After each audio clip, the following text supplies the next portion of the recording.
नमस्कार, स्वागत है आपका। आप देख रहे हैं प्राइम टाइम एक्सक्लूसिव। मैं हूं आपके साथ आशा झा। और आज की बड़ी खबर बिहार की कह लीजिए कि ओवैसी ने बिहार में खेला कर दिया। दरअसल बिहार चुनाव में बड़ा उलटफेर हुआ है। सबसे बड़ा गेम सीमांचल में बदला है, जहां पर मुस्लिम यादव समीकरण के सहारे महागठबंधन बम्पर जीत की उम्मीद कर रहा था। वहां असदुद्दीन ओवैसी की पार्टी AIMIM ने खेला कर दिया। इस बार ओवैसी की पार्टी ने 2020 से भी ज्यादा उम्दा प्रदर्शन करके आरजेडी कांग्रेस के खेमे को सबसे बड़ा डेंट दिया। ओवैसी को वोट देना यानी महागठबंधन को नुकसान। इस चुनाव मुस्लिम वोटर ये बात समझ चुके हैं, इसलिए एक तरफा वोट पड़ेगा। ये तमाम दावे और निष्कर्ष सब कुछ हवा हवाई साबित हुआ। इस हद तक कि कहना पड़ेगा कि देश की मुख्य विपक्षी पार्टी कांग्रेस से ज्यादा बेहतर रहा AIMIM का प्रदर्शन।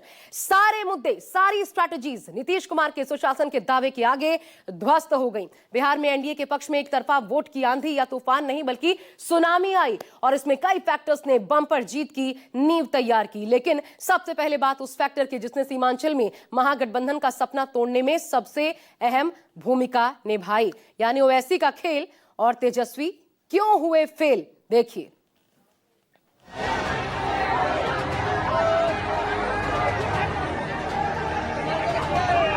कब तक आप SIR EVM के ऊपर बकवास बात करेंगे?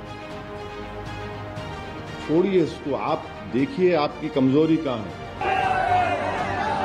मेरा नाम मेरे अब्बा और अम्मा ने असदुद्दीन रखा, दीन का शेर के नाम से रखा। और तू पूछता है मेरी जमीन कितनी है?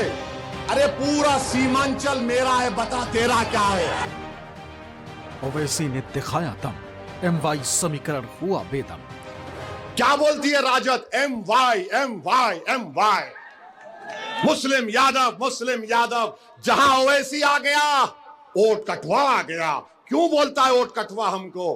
क्योंकि ये समझते हैं कि M सिर्फ इनको वोट देगा। ओवैसी कह रहा है कि नहीं, वोट देने का टाइम खत्म, अब वोट लेने का टाइम है सीमांचल के इंसाफ के लिए। बिहार चुनाव AIMIM अध्यक्ष असदुद्दीन ओवैसी ने पतंग उड़ा दी। ओवैसी ने महागठबंधन का खेल खराब कर दिया। सीमांचल में वाकई ओवैसी ने महागठबंधन के वोट काटे। आरजेडी कांग्रेस को करारा झटका दिया। इतना ही नहीं, बाकी मुस्लिम बहुल सीटों पर भी ओवैसी फैक्टर महागठबंधन पर भारी पड़ा। महागठबंधन के मुस्लिम यादव समीकरण में सेंध लगाकर उसे फेल कर दिया। ये जो MY समीकरण जो पहले जाना जाता था मुस्लिम और यादव का, आज MY समीकरण का परिभाषा बदल गया है।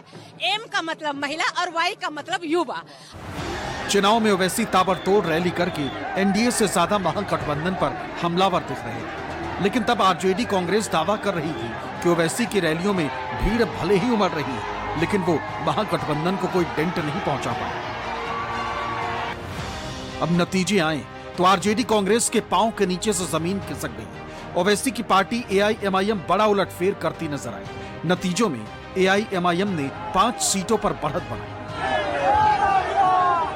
ये जो बातचीत चल रही थी कि कहीं ना कहीं AIM को अगर जो दायित्व वो चाह रहे थे कि 6 सीट मिल जाए, 12 सीट मिल जाए, लेकिन इंडिया अलायंस ने कहीं उसको तवज्जो नहीं दिया। इंडिया इस्लाम के गुरूर में समुद्र में डूबा हुआ, गुरूर के सकंद में डूबा हुआ तेजस्वी ने सेकुलर वोट को बर्बाद कर दिया। गठबंधन को डुबाया उसने, गठबंधन को डुबाया अपनी हैकड़ी की वजह से उसने, है ना। सियासी समझ नहीं है उनकी। लालू जी जिस अंदाज से समाज के कमजोर तबके को जोड़कर एक राजनीतिक पार्टी खड़ी की, समाजी इंसाफ की जो लड़ाई लड़ी, लालू जी के सपनों को इसने लालू जी के जिंदगी में ही चकनाचूर कर दिया, है ना। और जो वीकर सेक्शन था, वीकर सेक्शन को कहीं ना कहीं धोखा मिला इनसे। पिछले बार भी आपके 5 विधायक इधर से उधर हो गए। अच्छा, इधर से उधर हो गए तो उन बेचारों को नहीं देखा जनता ने क्या सबक पढ़ाया। अब ऐसी सबक पढ़ा दी है कि अब कोई नहीं भागेगा यार, जनता बलवान है।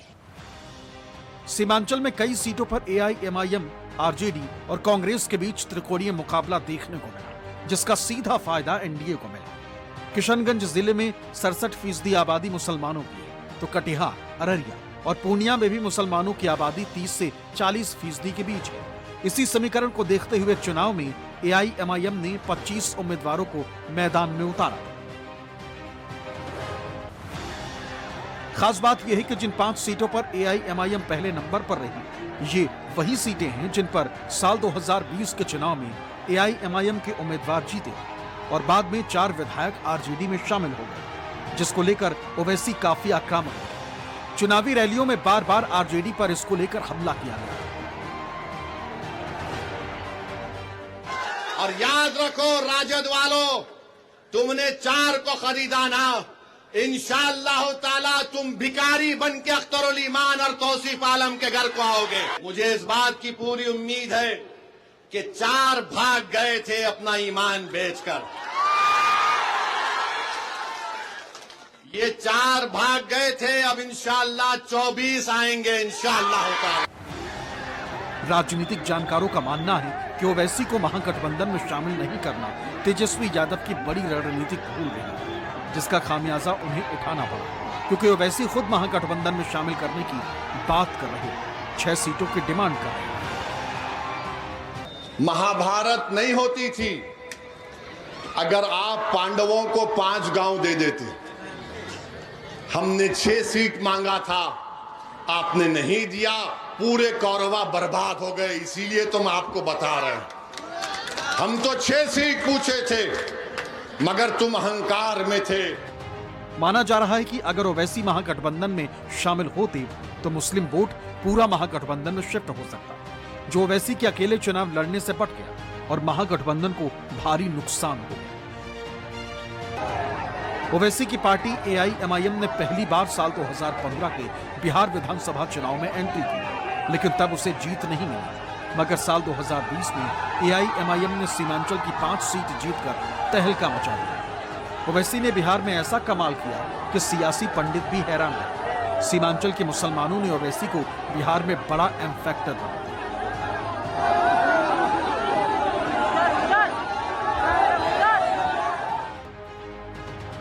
ओवैसी ने इसी एम फैक्टर को इस बार चुनाव में पूरी तरह भुनाने में कोई कसर नहीं छोड़ी। 17% मुस्लिमों के हक का नारा लगाकर ओवैसी ने मुस्लिम वोटर्स को ये भरोसा दिलाने की कोशिश की कि वही उनके हक की आवाज लड़ सकते हैं। तेजस्वी जब तक जिंदा हूं पीछे हटना मेरी फितरत में नहीं है। मर जाऊंगा मगर पीछे नहीं उठूंगा सीमांचल के लिए। कट जाऊंगा मगर झुकने नहीं दूंगा सीमांचल की जनता को इंशाअल्लाह ताला। ओवैसी की रणनीति के खिलाफ हालांकि महागठबंधन ने समाजवादी पार्टी के मुस्लिम नेताओं को बिहार में उतारा। एसपी सांसद इकरा हसन और अफजाल अंसारी मुस्लिमों के बीच उन्हें समझाते भी नजर आए थे कि वोट महागठबंधन को ही दे, मगर तब तक देर हो चुकी थी। वोटर्स ने मन बना लिया और जो नतीजों में दिखा है। माना जा रहा है कि सीमांचल के ओवैसी फैक्टर ने पूरे बिहार में 17% मुस्लिम आबादी पर असर किया और उसकी वजह तेजस्वी का वो कथित बयान भी रहा जिसे ओवैसी ने चरमपंथी कहने के नाम पर रैलियों में खूब बनाया। महागठबंधन के वोट बैंक में सेंध लगाने में कोई कसर नहीं छोड़ी। इन लोगों का साथ मत दीजिए, ये डूबने वाले हैं, ये आपको भी लेके डूबना चाहते हैं। मजलिस का साथ दीजिए।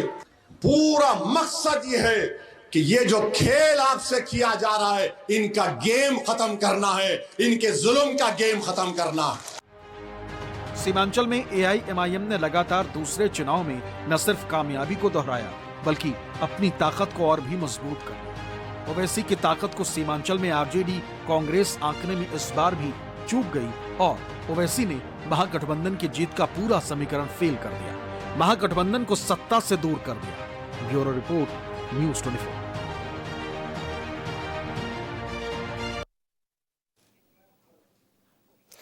तो जमीन पर कुछ और नजर आया, मुसलमानों की बातों में कुछ और था लेकिन हुआ कुछ और।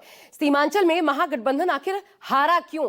क्योंकि बड़ा डेंट पहुंचा है 24 सीटों पर सीधे सीधे। आइए हम आपको इसकी सबसे बड़ी वजह बता देते हैं, क्योंकि ये खेला ओवैसी का है। सीमांचल में महागठबंधन के हार के कारण पहला बड़ा कारण एमआईएम को महागठबंधन में शामिल नहीं करना, क्योंकि ये वोट कंसोलिडेट हो सकता था और महागठबंधन ने ओवैसी के लिए अपने दरवाजे पहले ही पूरी तरीके से बंद करके इसे गंवा दिया, जिसका फायदा ओवैसी के साथ साथ एनडीए को भी मिला है, क्योंकि यहां एनडीए का आंकड़ा बढ़ा है जीत का पिछली बार से।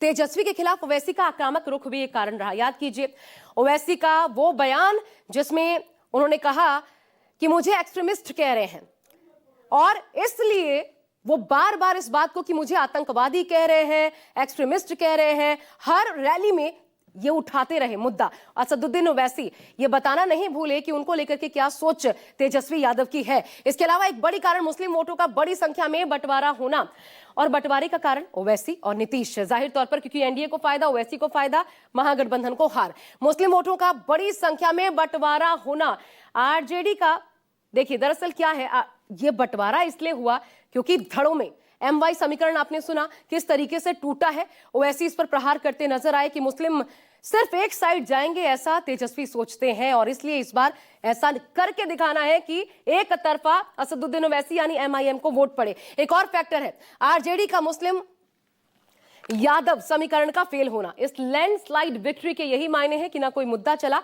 और ना कोई समीकरण ही चल पाया। साथ ही महागठबंधन में मुस्लिम समुदाय का डिप्टी सीएम नहीं बनाना एक बड़ा फैक्टर। 3% वाले मल्लाह को डिप्टी सीएम और 17% वाले मुसलमानों को सिर्फ भरोसा मिला। मुस्लिमों में नाराजगी की एक वजह यह भी बना, एक बड़ा कारण बना। अब जल्दी से आपको हम सीमांचल के रुझान भी दिखा देते हैं। आखिर ये जो 24 सीटें हैं सीमांचल की, इसमें किस प्रकार गणित बैठा है, कैसे किसको कितनी सीटें मिली है और ये कितना अहम हो जाता है सीमांचल, इसके माध्यम से समझिए। देखिए कुल मिलाकर के 24 सीटें आती हैं, कुल सीटें 24 है सीमांचल में।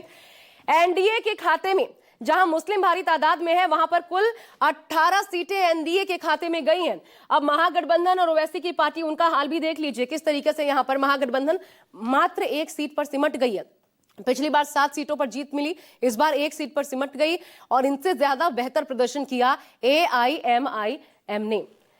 और यही कारण है कि ओवैसी यहां पर लगातार तेजस्वी यादव को निशाने पर लेते रहे। अब वो फैक्टर्स जिन्होंने सीमांचल में महागठबंधन की सियासी जमीन को पूरी तरीके से खिसका दिया, ये अहम हो जाता है। सीमांचल में वो भी तब ये स्थिति है जब मुस्लिम आबादी बड़ी है। कितनी बड़ी तादाद है, किन किन जिलों में, वो भी आपको दिखाते हैं। देखिए कुल मिलाकर के 4 जिले आते हैं जहां पर किशनगंज में 68%, सबसे बड़ा निर्णायक वोट जो है वो किशनगंज में ही पड़ता है, 68% अल्पसंख्यकों का। इसके बाद जो दूसरे जिले हैं उसमें देखिए कटिहार है, अररिया है, पूर्णिया है। कटिहार में 45% आती है, अररिया में 43% और फिर उसके बाद पूर्णिया में 38% मुस्लिम आबादी है। और एक ही बात कही जा सकती है, असदुद्दीन ओवैसी ने बिहार में महागठबंधन से न सिर्फ अपना बदला पूरा किया है बल्कि अपनी ताकत का भी एहसास बखूबी करा दिया है। बिहार के सीमांचल में एआईएम की 5 सीटों पर जीत को लेकर असदुद्दीन ओवैसी की पहली प्रतिक्रिया भी सामने आ चुकी है। उन्होंने बिहार की जनता को धन्यवाद दिया है, उनका आभार व्यक्त किया है और साथ ही कहा कि उन्होंने पहले ही कहा था कि बीजेपी को आरजेडी नहीं रोक सकती, महागठबंधन को अब नए सिरे से इस पर सोचना होगा। सुनिए। मैं बिहार की आवाम का भी शुक्रगुजार हूं कि उन्होंने एमआईएम पार्टी के तमाम कैंडिडेट्स को उन्होंने वोट दिया, अपनी मोहब्बतों से नवाजा। और मैं सीमांचल की जनता का शुक्रिया अदा करूंगा, खास तौर से उन्होंने मजलिस इत्तेहादुल मुस्लिमीन को अपनाया, उसको अपनी आवाज़ बनाया और हमको उम्मीद है कि इंशाअल्लाह ताला ये जो फैसला आया है, जहां से अब तक हमारे 5 मेंबर्स रुकन असम्बली और एमएलए बने, इंशाअल्लाह वो सीमांचल की इंसाफ के लिए लड़ाई लड़ेंगे, वहाँ पर डेवलपमेंट का काम करवाएंगे। और साथ ही साथ मैं जो नतीजा बिहार में आया है वो एक अवामी नतीजा है, हम उसको कबूल करते। मैं पहले से कह रहा था कि आरजेडी बीजेपी को नहीं रोक पाएगी। आप मेरे स्पीचेस उठाकर देख लीजिए, मैंने ये बात कही थी। मैं बार बार आज भी बिहार के उन लोगों से अपील कर रहा हूं जो इस गलतफहमी का शिकार हैं एम-वाई कॉम्बिनेशन के ऊपर। मैं पहले भी कहा, असेंबली इलेक्शन के दौरान भी कहा और आज भी कह रहा हूं, आप सिर्फ वोट डालने वाले बनकर रहेंगे, आप वोट लेने वाला बनिए। इससे 2 फायदा होगा, आपकी लीडरशिप बनेगी और आपके जरिए से आप कम्युनल और फाशिस्ट फोर्सेस को रोक पाएंगे। ये उनको सोचना है कि क्यों वो लोग बीजेपी को नहीं रोक पा रहे। अगर आप ये समझते कि मुझे गाली देके, मुझ पर पत्थर मारकर, मुझ पर उंगलियां उठाकर, मुझे कुछ बोलकर आपका गम हल्का हो जाता है तो बी माई गेस्ट। मगर अगर आप वाकई में कुछ कोर्स करेक्शन करना चाह रहे, अब जैसा मैं सुना अखिलेश यादव का स्टेटमेंट आया, उन्होंने बोले एसआईआर की वजह से। कब तक आप एसआईआर ईवीएम के ऊपर बकवास बात करेंगे? छोड़िए इसको, आप देखिए आपकी कमजोरी कहां है।